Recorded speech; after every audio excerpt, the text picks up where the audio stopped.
Hello and welcome to a Minecraft update video all about Minecraft Live 2020 and the absolute bombshell of an update that's going to be coming to us in summer 2021. We finally found out what happened to our mountains and our goats as they've squeezed them into an absolutely ridiculously packed, full, jam-packed update called the Cliff and Cave Update, which features so many things. I've actually got 4 pages of notes. So, not only are they squeezing in the mountain biome with the goats, we're also getting new cave biomes and blocks, as well as copper ore, crystals, crystal shards, telescopes, lightning conductors, bundles to help with inventory management. We're getting archaeology, including a brush and artifacts and layers of gravel and dirt and grass, new trees, new plants, new fish. Well, it's not really a fish, it's an axolotl. We're getting the warden mob, we're getting a deep dark, we're getting vibration detectors with wireless redstone, and whether or not this will come next summer or not, the glow squid was the winner of the mob vote competition, which we'll talk about later on.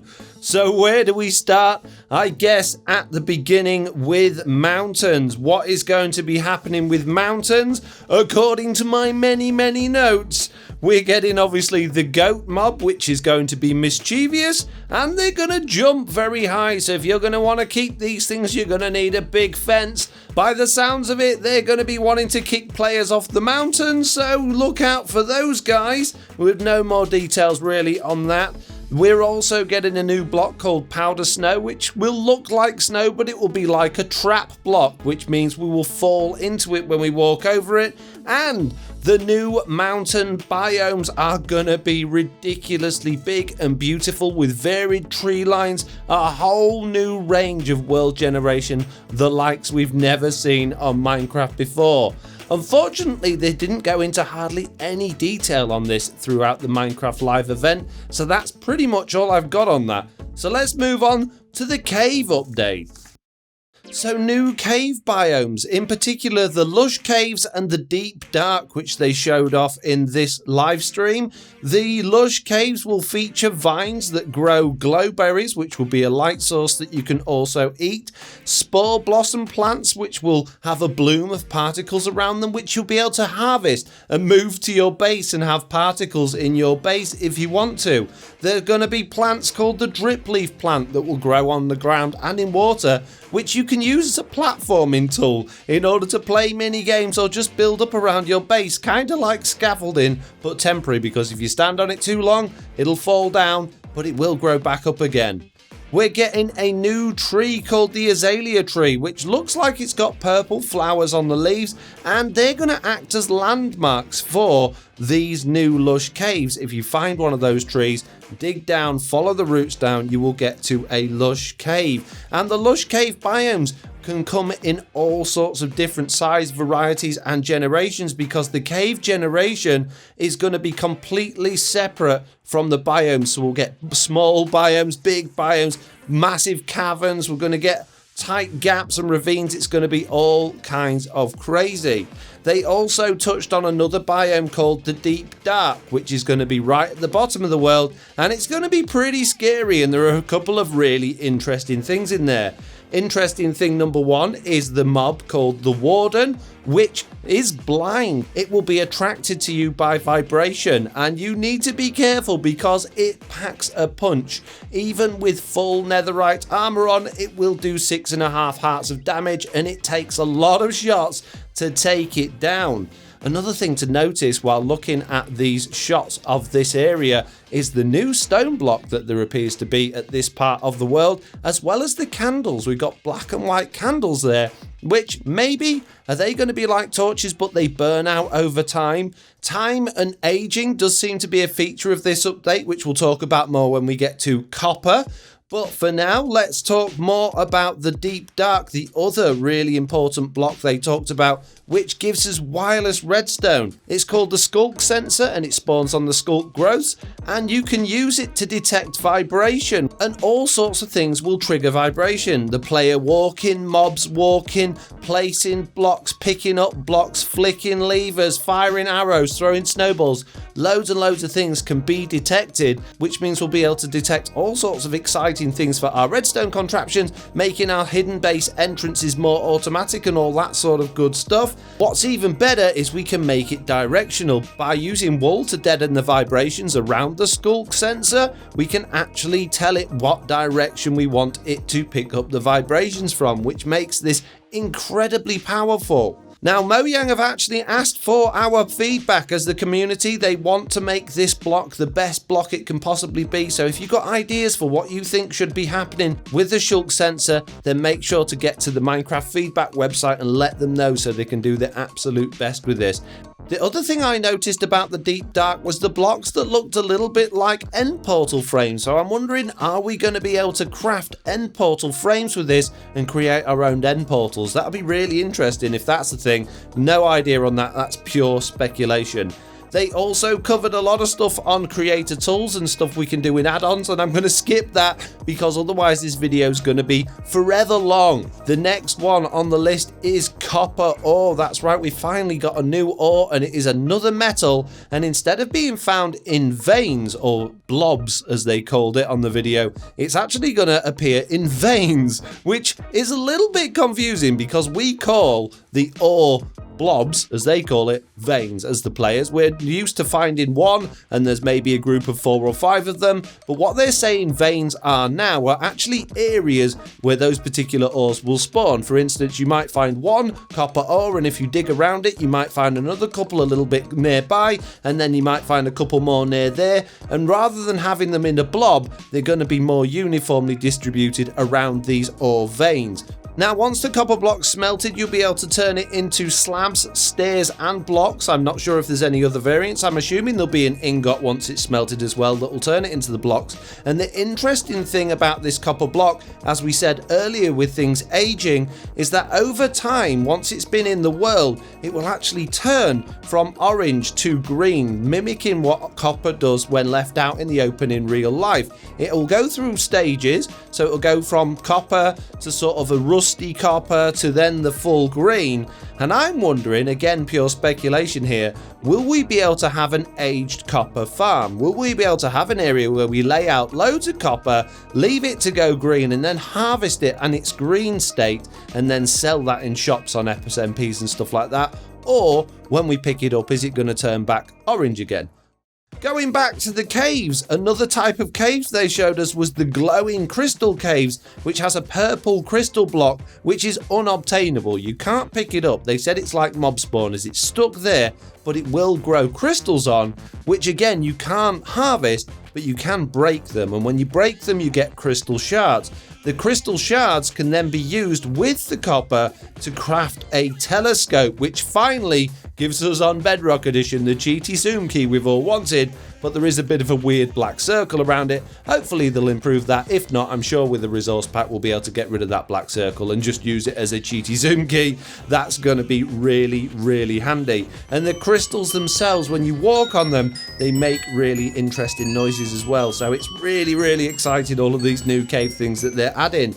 Speaking of new cave things, I skipped past it earlier. One of my favourite things that they've added is stalactites and stalagmites, which are basically needles that come down from the ceiling and come up from the ground. And the thing that I like the most is the ones that come up from the ground can be used to kill mobs. A little bit like what you might have seen in modded Minecraft, where they use spikes on the floor with hoppers underneath. You can place those down and mobs will die on them. Now, I've no idea whether we'll be able to do that in vanilla. It looks like we'll be able to. I saw there were stalagmite and stalactite items on the ground when they got broken. Hopefully we will be able to place those and create spikes for our mob pits, and then add another way of killing mobs to our mob farms. That sounds really, really exciting for me. Another interesting point on the stalactites, which is the ones in the ceiling, they will drip water, which will then fill up cauldrons. So if you've got a cauldron underneath a stalactite, right, it's going to keep filling itself up, which is going to be really handy if you do a lot of armor dyeing or stuff like that, or if you're using it for potion brewing. So that's really, really handy as well. Many more things were included in this update, one of which is a lightning conductor. Again, using the copper, we can now craft a lightning conductor, which we can place somewhere in the world, and when there's a thunderstorm, the lightning will be attracted to it. The idea of this, according to the developers, is that if you've got fire spread on and you're making your roofs out of wood or wool and they're burning down when you have lightning strikes, you'll be able to use one of these in order to deter the lightning away from your roof and towards the lightning rod. This is a good way if you don't have tridents in order to maybe make a charged creeper farm. So another thing to help us with farming. I think it's absolutely great.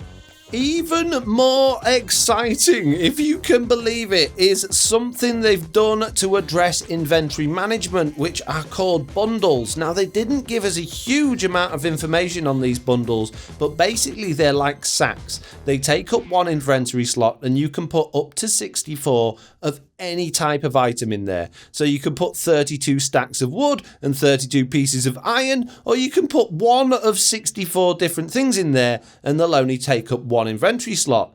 Now, we saw how we put items into this. We can either pick up the item and click it onto the bundle and it will go in, or we can actually use the bundle to click on items in our inventory and put them in that way. And what I really like is you can visually see what's in them. If they bring that to shulker boxes as well, that is ridiculously powerful. I really like that at a quick glance you can see visually what's in there by looking at the actual items themselves, which looks great. From bundles to archaeology, of all the things we could go to from this, we're getting archaeology, we're getting excavation sites in the world where you'll find things, you can craft a brush and you can gently tickle certain blocks such as gravel and dirt, and I'm hoping sand, and when you tickle that dirt or sand, if you're gentle enough, then you can find treasure inside such as diamond blocks and emerald blocks, and also artifacts known as ceramic shards, which you can then use to either collect or put onto clay pots that then you can tell a story or paint it up. And they did say the graphics on this are a work in progress and they do look pretty ugly, so don't worry about that. But yeah, once you're happy with the design you've made on your clay pot, you can then fire it, which basically means putting it over some fire. That will then turn it into effectively, I guess, a cooked clay pot, and that's it, that's set. So another block we're getting in the game, clay pots, which look absolutely fantastic. The thing I really like about this update as a whole, but particularly from the archaeology part of it and the lush biome update of the caves, is the fact that we're gonna have grass, dirt and gravel layers confirmed. You can see as they use the brush on the gravel and the dirt layers, they reduce in size, which means we can effectively have them like snow layers. You know how when you place the snow layer they will stack up slowly? This is kind of in reverse, but we can then use that for decoration and it's going to look absolutely fantastic. And I'm really hoping we'll get a sand variant of that too. I don't see any reason why we wouldn't find excavation sites in the sand or in the desert biomes. That makes perfect sense.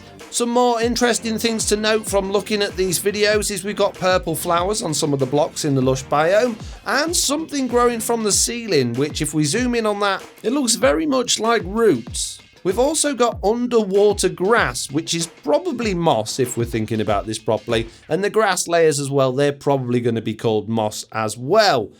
Now, the last but not least thing that we're getting added in this update that they've told us about so far at least is the Axolotl. But just wait a second while I wind that clip back. Something I never noticed during the live stream is the grass stuff, or moss as we maybe be calling it, coming down from the ceiling. Look, full grass blocks, or at least full green, leafy, mossy something blocks.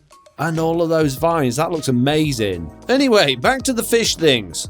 Or the axolotl? I have no idea how you pronounce that. Basically, It's a fish, mate. It's not a fish, it's a little underwater creature, and it's absolutely gorgeous, and you can pick it up, you can put it in a bucket, and you can take it with you. Now, you'll find those in these lush cave biomes in the water down there, and if you take them to an ocean or to an ocean monument and let them out, they will follow you and help you attack hostile mobs, including guardians and elder guardians, and they have a special ability that if they get attacked, they will play dead.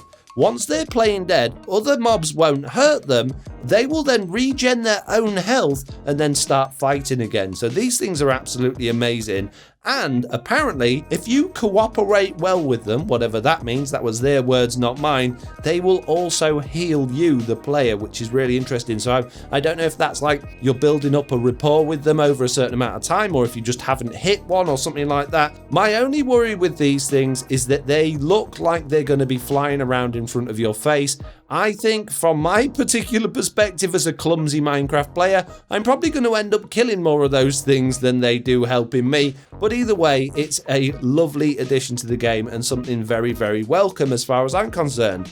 What isn't quite so welcome though is the winner of the mob vote, which was the Glow Squid. We had the Iceologer, the Moo Bloom, and the Glow Squid up for grabs. The Iceologer and the Glow Squid got to the second round, and the Glow Squid took the win. Now, I don't understand why people want a Glow Squid. I'm sure they're thinking it's a movable light source or something like that. The glow, according to the developers and the documentation, is no more than the glow from an Enderman's eyes. And if you play Minecraft and you've seen an Enderman, you'll know their eyes don't glow that much. What worries me about these Glow Squids is that the fact that they say they're mesmerizing, and in the video, Jens and Agnes couldn't take their eyes off them, which makes me think these are going to have a negative effect on the player when you're in the water. I already struggle a lot when I'm playing in the water because of drowns and dolphins getting in your way. I really don't want another distraction or another problem in the water to make water building even harder, but hopefully they will listen to the community and give us some more information. They gave us absolutely no information during the show about those mobs. Hopefully we'll find out some really good things over the next few weeks and months. Now that's everything they showed us at Minecraft Live. But don't forget, normally when the next updates are coming out, we get a whole bunch of surprises coming between now and the update as snapshots start getting released and developers start doing more work. So I would expect to see a lot more cave biomes and varieties of that, perhaps some more mobs in those as well, and perhaps some interesting items that we can craft with copper and crystal shards and all of the other good things that they're throwing at us. We'll have to wait and see. Anyway, that's everything I'm going to cover today. I hope you enjoyed this video. If you did, please do leave a like. If you haven't already, please do consider subscribing, and hopefully I'll see you all in the next one.